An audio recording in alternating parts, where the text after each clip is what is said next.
개의 표적이 있다고 그랬죠. 7개의 표적이 있습니다. 7개의 표적 가운데 오늘 세 번째 표적을 만나게 되었습니다.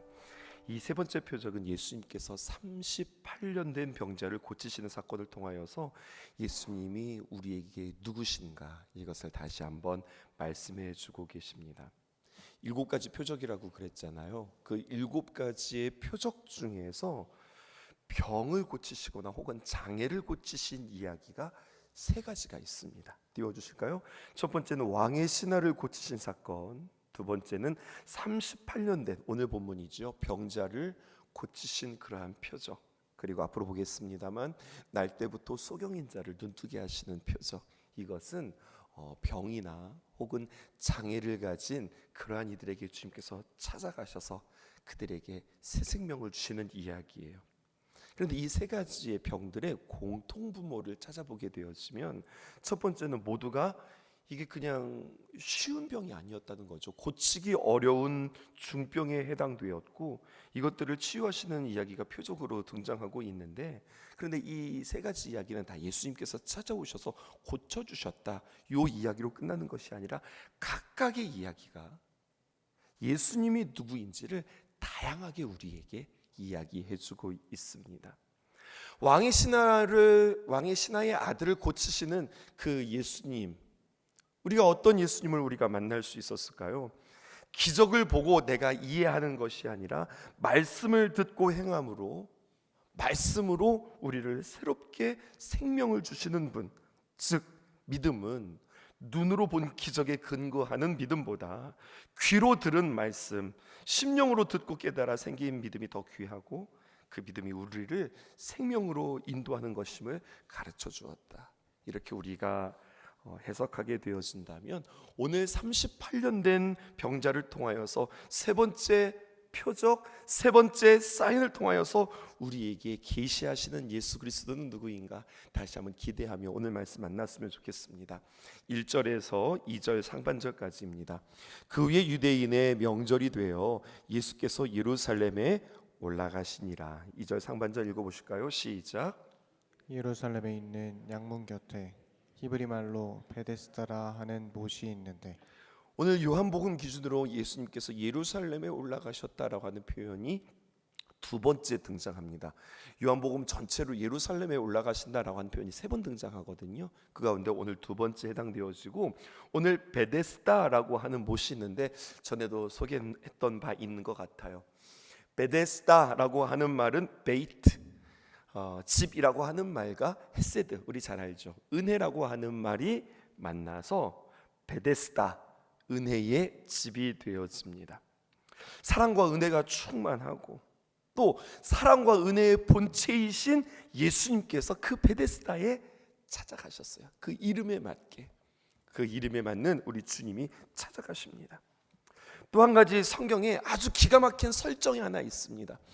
우리 그 가나의 혼인잔치를 통하여서도 곳곳에 예수님의 십자가와 부활의 설정이 있음을 우리는 보게 되었는데 오늘도 마찬가지예요.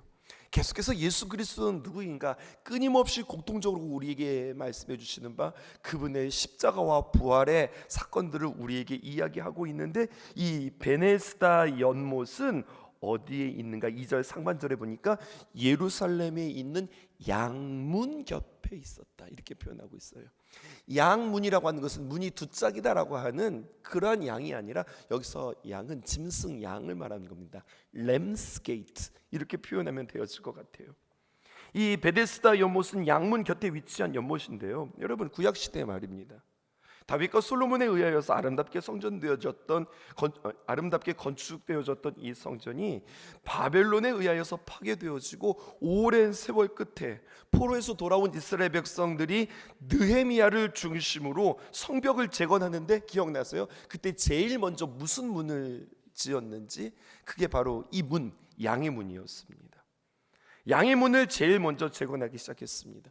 양의 문은 어떤 문일까요? 이름 그대로 양이 드나드는 문이었는데, 이 문에 드나드는 양은 그냥 일반적으로 목동들이 양들을 이렇게 이끌고 드나드는 그러한 문이 아니라 하나님 앞에 희생 제물로 드려지는 양들이 그 문을 통과하게 되었다는 이야기예요. 그러니까 이스라엘 백성들에게 있어서는 희생 제물이 매우 중요하다 하겠습니다. 그런데 독생자 예수 그리스도께서 우리에게 희생양이 되어 주신 그분이 오늘 양의 문 곁에 있는 베데스다 은혜의 집에 오늘 도착하신 겁니다. 이스라엘 백성들이 말이에요, 출애굽을 할 때 기억나십니까? 어린 양의 희생의 피가 아니었으면 애굽 사람들이 당하는 재앙을 똑같이 당할 수밖에 없었는데, 오늘 느헤미야가 일찍이 성문 재건 시 제일 먼저 건축했던 문이 양의 문인데, 그렇게 양의 문 하면은 희생의 상징, 대속의 상징인 이 양문 곁에 베데스다 은혜의 집, 긍휼의 집에서 양의 문, 베데스다 다 지금 구속의 이야기와 연결되어지고 있어요. 오늘 세 번째 표적이 일어나는 배경이 되어진다, 설정이다. 우리는 이렇게 발견하게 되어져요. 성경을 자세하게 보면요, 오늘 5장 3절에서 4절에 보면 그냥 표기되어져 있지 않고 모든 성경에는 이 구절이 이렇게 괄호로 묶여져 있습니다. 무슨 뜻일까요? 괄호가 있다고 하는 것은, 이제 성경책은 그 당시에 복사한 것이 아니라 사본으로 해서 이렇게 필사한 거잖아요. 어떤 사본에는 이 괄호라고 하는 내용이 없기도 하고, 어떤 사본에는 이 괄호라고 하는 내용을 포함하기도 하고, 그러니까 이 내용은 없어도 되고 또 있어도 큰 문제가 되어지지 않은 그러한 내용입니다. 근데 오늘 성경의 본문에서는요, 그 괄호의 내용을 가지고 왔어요. 그 내용만 우리가 함께 살펴볼까요? 5장 3절 하반절에서 4장에 있는 말씀, 4절에 있는 말씀입니다. 물의 움직임을 기다리니, 띄워주시죠. 이는 천사가 가끔 모세에 내려와 물을 움직이게 하는데, 움직인 후에 먼저 들어가던 자는 어떤 병에 걸렸든지 낫게 되밀어라. 이것이 가로에 있는 내용들입니다. 이거는 성경적이지도 않고 그 당시 가졌던 사람들의 어떤 미신적인 믿음에 대하여서 기록하고 있는 것으로, 중요하지 않은 이 내용을 중요하게 우리가 묵상해 보면 오늘 본문을 푸는 그러한 열쇠가 되어져요. 오늘 예수님께서 자비의 집, 은혜의 집에 가셨는데 거기에는 베데스다의 못에 행각 5개가 있었고, 그 행각 안에는 각색 병자들이 꽉 차서 인산인해를 이루고 있었고, 모두가 다 무엇 바라보고 있었다는 이야기예요. 물만 눈 빠져라 쳐다보고 있는 거예요. 물이 동하면 그러면 우리는 뛰어든다라고 하는 마음이 그들 가운데 있는 거예요. 베데스다 은혜의 집에 모인 모두는 어느새 하나님의 은혜를 기다리는 것이 아니라 지금 모두가 다 촉각을 다투는 경쟁자가 되어 있는 상황입니다. 왜? 고침받아야 하니까, 살아야 하니까. 여러분, 서로 살벌하게 쳐다보면서 눈치 게임하고 있는 모습을 오늘 성경이 우리에게 이야기하고 있어요. 동병상련이라고 하는 말 아시죠? 너 그렇게 아프구나, 너 그렇게 고생하고 있구나, 내가 아파봐서 알아. 얼마나 힘들어, 얼마나 고생이야. 서로를 위로해줘야 하는 이들이 서로가 지금 위로가 아니라 라이벌이 되어진 상황입니다. 저 친구 때문에 내가 고침받지 못했다고 아쉬움과 원망과 울분을 토하는 장소가 되었다고요. 그러면 여러분, 그 물은 자주 동했는가? 그렇지도 않아요. 또 고고학자들에 의하면 그 베데스다 못은 생각보다 깊었답니다. 그러니까 물에 뛰어들어서 고침받기보다 물에 뛰어들어서 빠져 죽는 상황들도 있을 수 있었다는 이야기예요. 베데스다, 은혜의 집, 자비의 집이 나 살고 봐야 하니까, 내가 먼저 들어가야 하니까 자비의 집이 아니라 무자비의 집, 은혜의 집이 아니라 고통의 집, 무질서의 집, 무례함으로 가득 차 있는 그러한 육신의 상처뿐만 아니라 마음의 상처까지도 오히려 더 치유가 아니라 입히게 되어지는, 마음의 고통을 가져가 되는 그러한 지옥이 되어버렸다는 이야기입니다. 이게 베데스다입니다. 성경을 좀 더 꼼꼼히 보실까요? 3절 보십시다. 그 안에는 앉은 많은 병자, 맹인, 다리 저는 사람, 혈기 마른 사람들이 누워서 물의 움직임을 기다렸다. 이 양문 곁에 정말로 각양각색의 병자들이 모였는데 오늘 성경은 그 중에서도 많은 병자들 중에서도 몇몇을 지금 표현하고 있습니다. 그게 바로 누구냐? 병자인데 그 가운데 맹인, 그리고 다리 저는 사람, 혈기 마른 사람. 혈기 마른다는 이야기는 다른 말로 표현하면 중풍병을 말하는 겁니다. 여러분, 소경이 물이 동하는 것을 볼 수 있을까요? 또 다리 저는 사람이 빨리 뛰어갈 수 있을까요? 게다가 다리 저는 것뿐만 아니라 혈기 마른 사람이 누워 있었다. 이 사람에게 여러분, 그 베데스다가 물이 동할 때 뛰어들 수 있는 확률이 얼마나 되었을까요? 오늘 정말로 경쟁력이 제로인 사람들의 이야기들이 오늘 그들 가운데 빼곡하게 적혀져 있어요. 그런데요, 여러분, 소망이 없는 사람들, 앞에서 쭉 언급되어진 사람들 보세요. 맹인, 다리 저는 사람, 혈기 마른 사람들이 누워 있다. 이 사람들은 공통적으로 소망이 없는 사람. 그런데요, 확연한 인물 한 사람이 또 등장하고 있으니 거기에 5절에 보니까 거기 38해 된 병자가 있었다. 퀴즈요. 예수님 시대의 평균 연령이 얼마나 됐을까요? 성경학자들은 이야기하기를 예수님 시대의 평균 연령은 40에서 45살이랍니다. 그러니까 우리 생각하면 안 되는 거예요. 아유, 38년대 그래서 좀 고생을 했지만 그래도 젊네, 이게 아니라 이 사람은 거의 이제 우리로 말하면은 노년에 가까운 그러한 나이죠. 그러니까 오늘 성경이 더 새롭게 보이죠. 그러니까 이 사람은 태어날 때부터 시작해서 평생을 다 어떻게 사는 거예요? 병치레하면서 그렇게 누워서 살았던 사람이에요. 그리고 그 사람이 예수님의 소문을 듣고 앞에서 있었던 왕의 신하처럼 내 아들을 고쳐주십시오라고 단숨에 달려가 예수님, 우리 아들 좀 고쳐주세요라고 그 예수님 앞에 고침을 소원한 것이 아니라 그냥 들어 누워있는 그 상황 속에서 그 사람이 예수님을 찾아가는 것이 아니라 오늘 성경에 보니 그 예수님께서 이 사람을 찾아오시던 이야기가 성경에 기록되어 있어요. 6절은 제가, 7절은 여러분들이 읽읍시다. 예수께서 그 누운 곳을 보시고 병이 벌써 오랜 줄 아시고 이르시되 네가 낫고자 하느냐? 질문. 여기서 누가 먼저 이야기하셨어요? 예수님이 먼저 이야기하셨어요. 그러자 7절입니다. 시작. 병자가 대답하되 주여, 물이 움직일 때 나를 못에 넣어주는 사람이 없어 내가 가는 동안에 다른 사람이 먼저 내려가나이다. 여러분, 이 38년 된 병자의 심경을 한번 헤아려 보세요. 행복하지 않습니다. 38년 동안 병들어서, 물론 병들어서 행복하지도 않지만 또 한 가지 행복하지 않은 이유는 내가 먼저 들어가려고 하면 누군가 자기보다 먼저 연못 속에 뛰어 들어가고 또 뛰어 들어가고, 누군가 저 베데스다 물이 움직일 때에 나를 연못에 넣어줄 사람이 없어서 나는 불행합니다, 나는 행복하지 못합니다 하니 나는 고통스럽습니다. 자기 자신을 지금 단정하고 한숨 쉬는 인생을 만나게 되어지는 거예요. 내가 낫기를 원하느냐? 주님께서 물으실 때에 주님, 내가 낫기를 원합니다 라고 자신을 고쳐주시는 이 앞에서, 문제의 정답을 가지고 계신 그 예수님 앞에서 네가 낫고자 하느냐? 라고 물을 때에 아멘, 제가 낫고 싶습니다 이렇게 이야기해야 하는데 자기는 이미 자기가 답을 가지고 있어요. 내가 낫고자 하느냐? 예, 낫고자 하죠. 그런데 낫는 방법을 제가 알아요.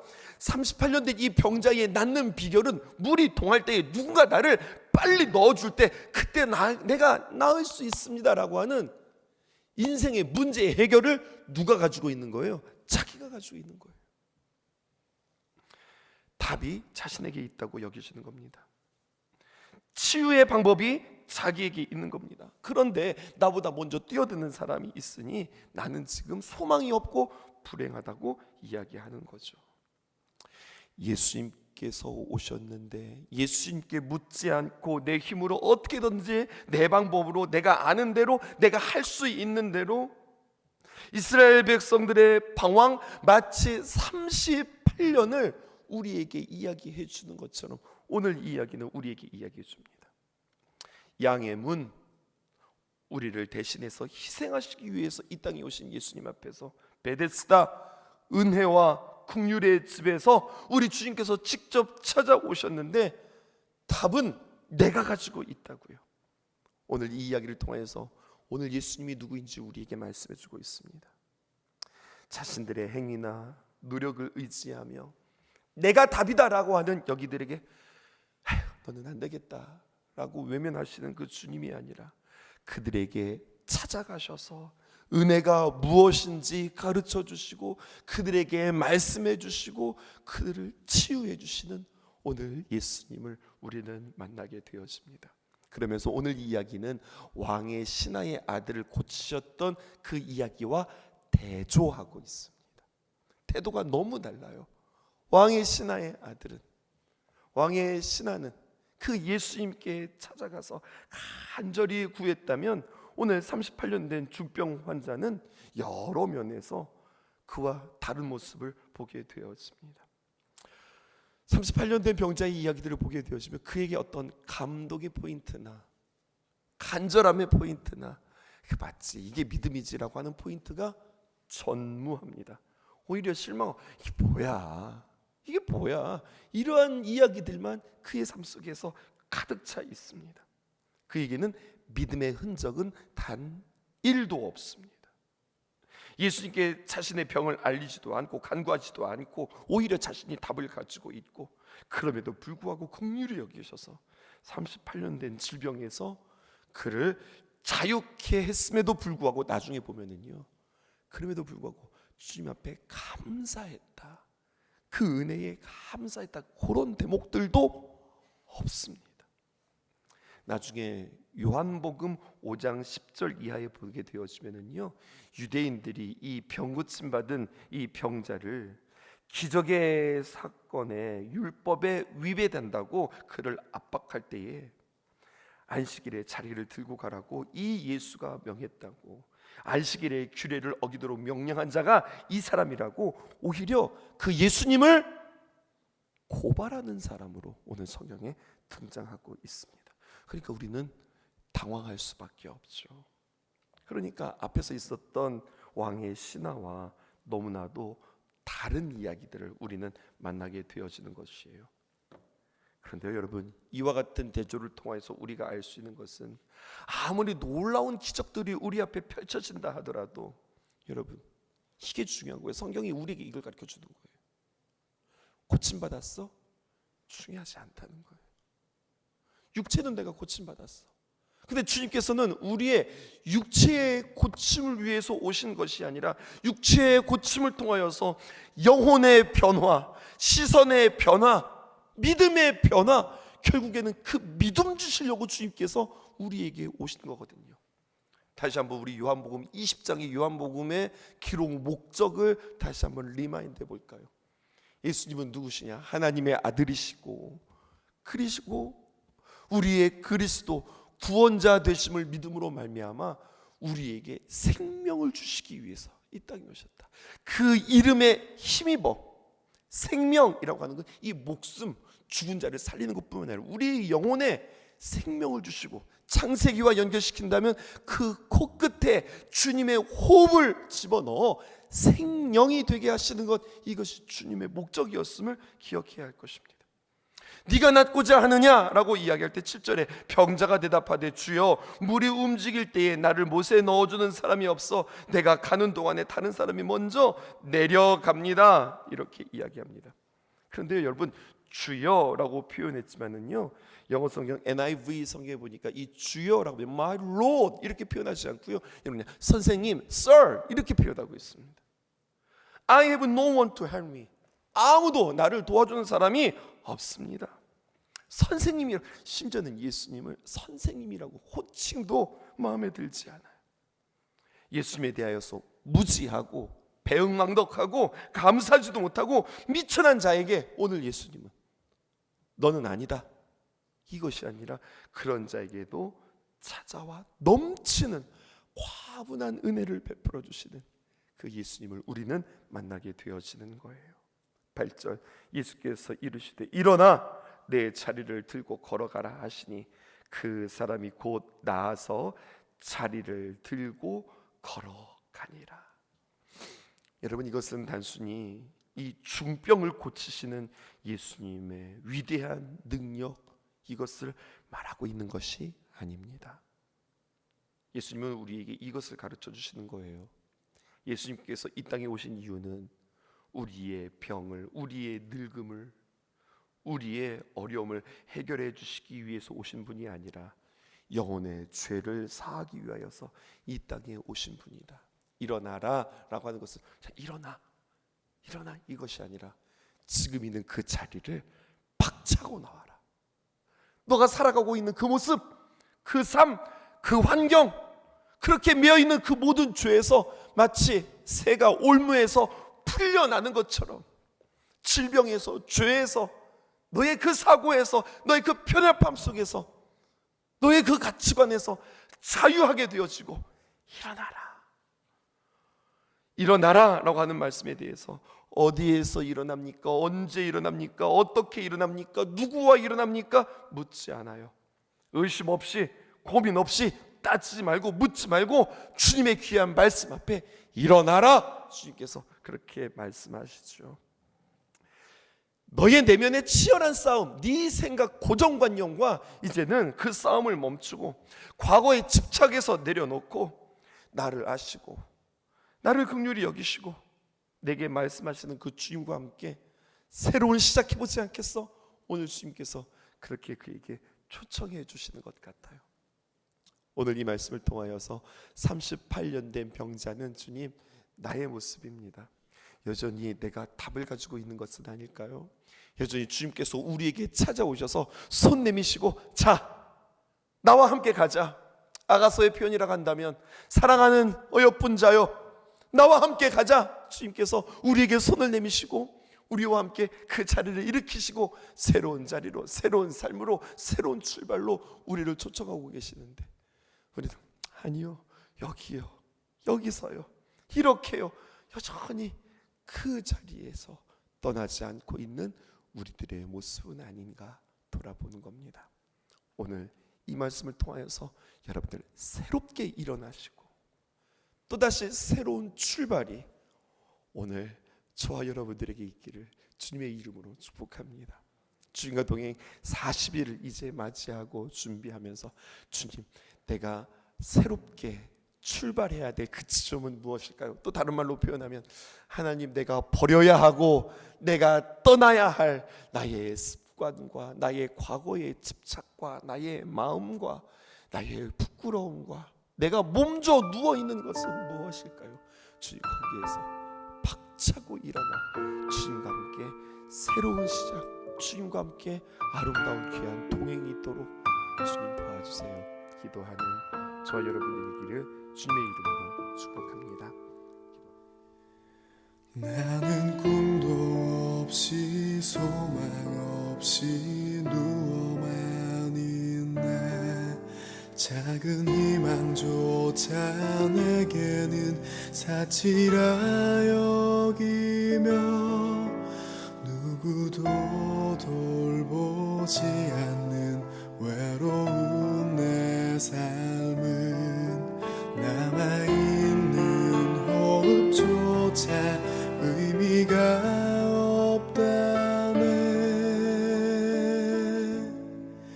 찾아올 리 없는 삶에 주님이 오셨네. 나는 남은 힘을 다해 그분께 외쳤네. 내가 낫기를 원합니다. 내가 보기를 원해요. 아무도 구할 수 없는 고통에서 나를 건지소서. 낫기를 원합니다. 내가 보기를 원해요. 아무도 구할 수 없는 고통에서 나를 건져주소서.